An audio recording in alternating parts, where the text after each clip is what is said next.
to the Exis Lab, where the future is now.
Security Chief for the Exis Labs facility.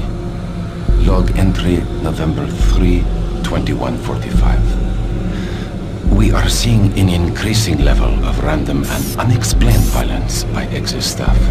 The first incident occurred on October 13th, 2145 at the Exis surface tunnel. One of the construction workers, Bill Sanders, was offloading a shipment of steel supports when the procurement manager stopped him.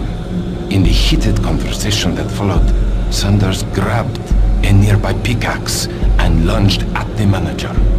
Luckily, the argument beforehand generated a sizable crowd, and when Sanders attacked the manager, a number of men were able to subdue him. When we questioned Sanders afterwards, he seemed to have developed short-term amnesia. He didn't remember why he got so upset and attacked the manager. He only recalls stopping his loader and then moments later waking in the holding cell. Since that event, we have seen arguments progress more and more from heated shouting matches straight into outright brawls. The antagonists in these incidents all display the same conditions, as if they were suddenly possessed by violent anger, and then afterwards return to normal. We have only one serious life-threatening case so far, where engineer Leon Powell was stabbed multiple times. I fear this is not the worst of our troubles, and have requested additional security personnel posted at critical junctions. To assist any immediate medical need, I have resupplied storage cabinet 965 with the accompanying code of 428. Sergeant Nasser Adil, out. Nasser Adil, personal log dated November 12th, 2145. I have just received word from Central Authority that the UAC representative, Councillor Elliot Swan, will be arriving in a few days from Earth. The report states he will be reviewing all sectors of Mars City, including Exis Labs. I'm not sure that's a good idea in light of the recent events we've had here. The violent assaults that seem to plague Exis Labs have caused the civilian staff to be pretty wary of one another. And now, to top it all off, missing weapons. The cabinets in the security checkpoints were fully stocked 2 days ago, and now half the weapons are gone. I don't know how this situation occurred, but my Marines swear no one has access to the cabinets except for them. I've ruled out those assigned to me and other security personnel. But I can't figure out who else has those codes. To sum up, this is a bad situation, turning worse every day. My recent request for more manpower in Access Labs was denied. It seems other sectors of Mars City are stretched thin, and the small reserves at the base are already allocated. I need to have faith in my current detachment of Marines that they will turn things around. I'll talk to Central again and see if Counselor Swan can bypass Axis. The last thing I want is some staff worker with a sudden episode of dementia murdering a VIP. I'm having enough problems trying to keep everyone here from killing each other. Sergeant Nasir Adil, signing off.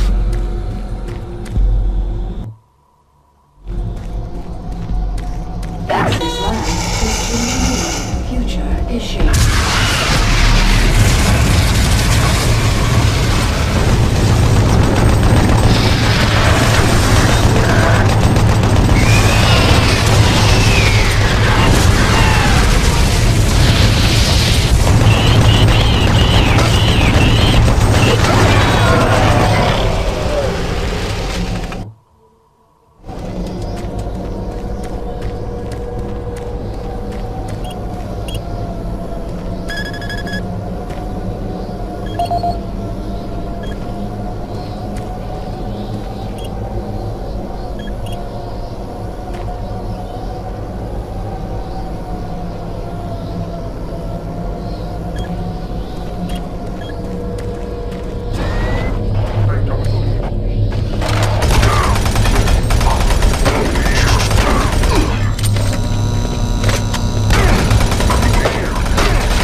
God, you made it here. I didn't know if you could with all those things out there. Look, we don't have much time. These creatures are spreading throughout the base, and if we don't act quickly, all could be lost. I understand you have a lot of questions, but I can't answer them right now. All I can say is we need to get the teleporter in the next chamber working. But to do that, I need you to find a plasma inducer for the stabilizer bank. There's one in engineering. Now, if you head through the service tunnel, you can reach it. I'll unlock some doors. There. That will give you the necessary clearance. Now, please, get the inducer and hurry back. We don't have a lot of time. Please hurry.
Dmitry Lebedev, supply manager for the Exis Labs facility. Entry dated October 6, 2145. I've received the latest shipment of MK7 spacesuits from Earth today. They have a triple weave of titanium mesh on the outer layer for Class 5 excursions. With the ongoing construction requiring additional EVA time on the Martian surface, these new suits should hold up better. In the last 2 months we've had a number of unexplained suit decompressions resulting in fatalities. In the case of technician Mike Stanley, the decompression was so rapid the resulting implosion caused him to almost liquefy and fuse with the suit interior. If it wasn't for his suit's name tag, there wouldn't be much to identify him. In each case, the penetrations and loss of pressure appear to occur from inside the suit rather than out. I can attest these suits were thoroughly inspected and micro-scanned after the incidents and no material degradations were found. Per UAC EVA regulations, the suits before the accidents were properly stored and locked away to prevent any mishandling. I also followed up with the technicians on ensuring the suits had the necessary pre-EVA checklist before anyone reaches the Martian atmosphere. I'm hoping the new suits will address the issue. Each suit lost this way just means more paperwork for me, so... Along with the new suit shipment, we received additional medical supplies. I've placed the extra packs in the storage cabinet 071 with the access code of 532. Dmitry Lebedev, end of log.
Folsom, construction supervisor for the Exis Labs facility.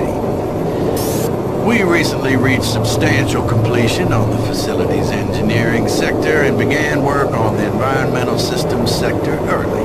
At this rate, we should be able to impress the big boys up at Central Authority and score our completion bonuses. Last week I reviewed the construction documents and found another item where we can cut costs. My glass subcontractor mentioned the Moxum pressure seals for the exterior windows can be replaced with much cheaper mix-up seals. I submitted the alternative material selection to the base architect for review.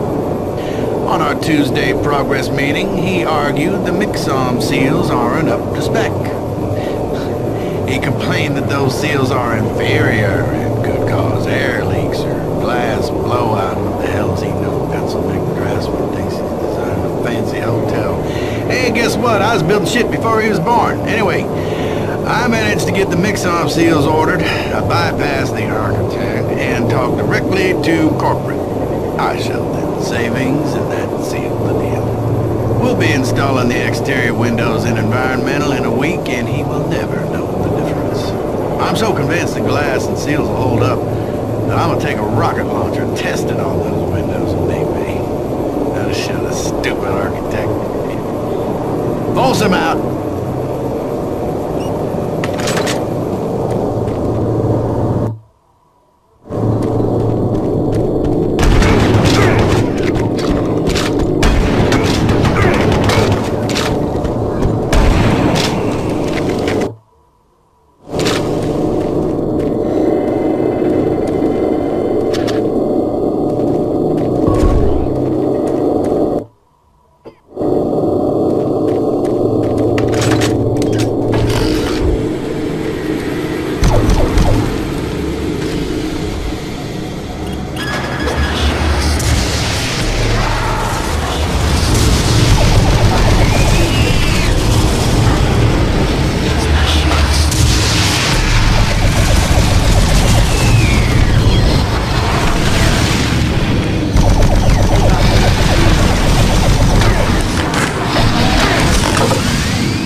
Bernice Tooley, Operations Coordinator stationed in Exis Labs. I would like to file my third formal complaint to the authorities about the problems with the work environment here at Exis. It has become increasingly difficult to be productive while construction is going on throughout the facility. The construction workers are rude, lack common courtesies, and are overtly sexist. They use our office space as an unauthorized shortcut and track dirt and debris as a result. In addition to their mess, they insist on drilling and hammering during our core staff hours. Some of them have repeatedly made inappropriate comments that clearly fall under sexual harassment. When I approached the construction supervisor to remedy the situation, he told me in no uncertain terms to mind my own business. Actually, his exact words were, "Don't worry your pretty little head about it." We are already on edge with the unexplained events occurring around the facility, and to add this insult to our tight schedule is too much to bear. If I cannot persuade Central Authority to take this complaint seriously, I'd like to remind them of Section 20, Paragraph 9 of UAC's Facility Regulations Code. It clearly states our employee rights, and we do not need this nonsense. I suggest you reprimand the individuals responsible and take adequate measures to ensure it doesn't happen again. Do not make me log additional complaints. Bernice Tooley, signing off. I hope this thing is working. Something is happening here, and no one knows what's going on. Oh, man, the power is going crazy. We can't communicate with Central Administration, and I've heard something like screams. I don't know. It was so disturbing. Okay, my assistant left me, and I'm all alone here. Okay, I'm gonna try to get the network working, but the systems are acting just crazy. I don't know what to do. I think what was that? Oh God. No!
perfectly, and the teleporter is ready for transport. Here's the situation. There's a teleporter outpost in the other dimension, and it's still operational.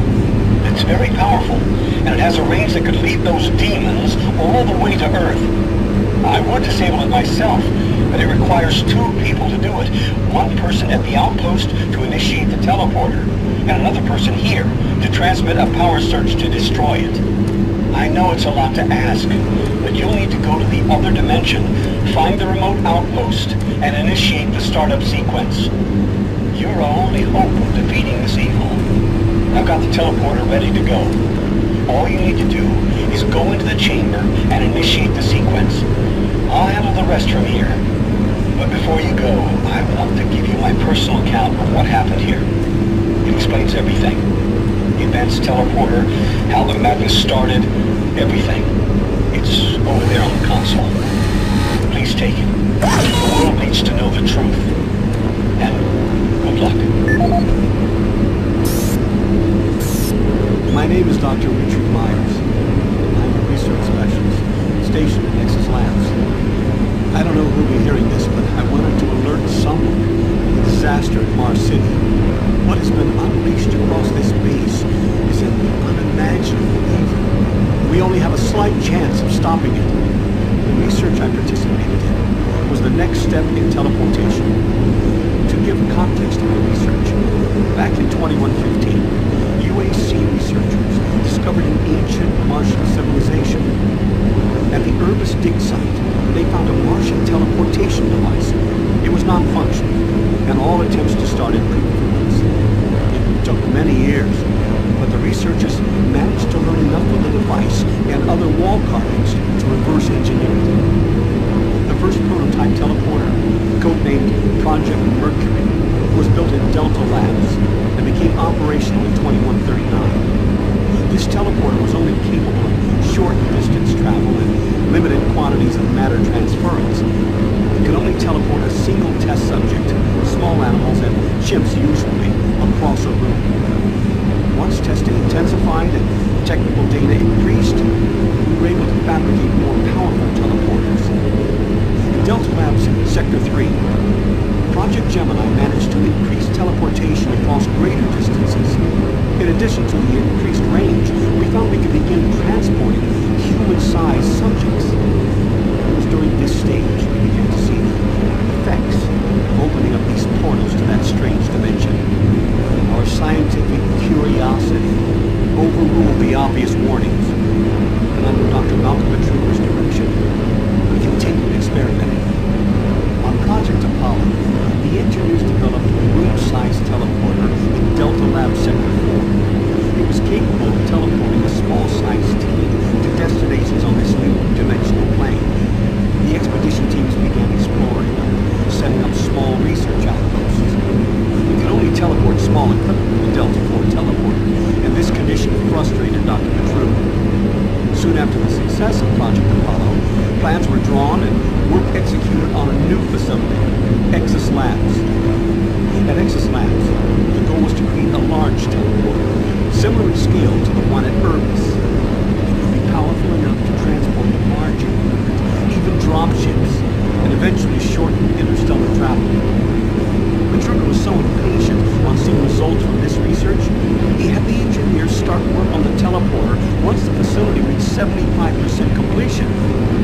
We had expedition teams set up a teleporter outpost in the other dimension to link up with Exus. It was at this time I began investigating the strange stories I heard over Delta Labs. I managed to hack undetected into Petruger's personal logs. What I found scared me to the core. Petruger became obsessed with the findings of this new dimension. He started to push experiments regardless of the human cost. His log entries into the occult and how to harness evil powers were truly frightening.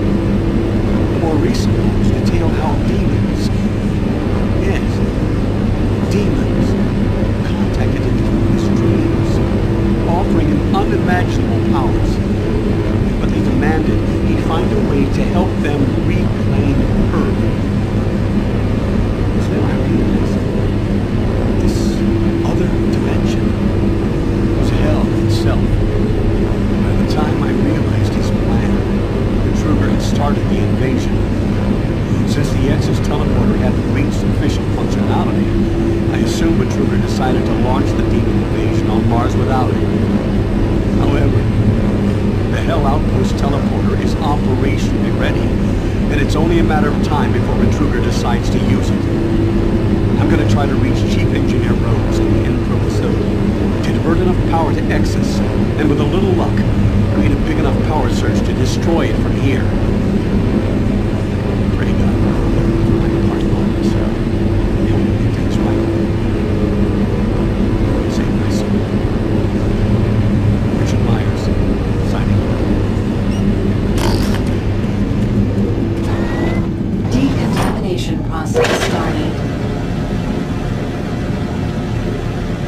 Decontamination complete. I have the teleporter sequence already configured. Just activate the main console. When you reach the outpost, I'll be able to communicate with you.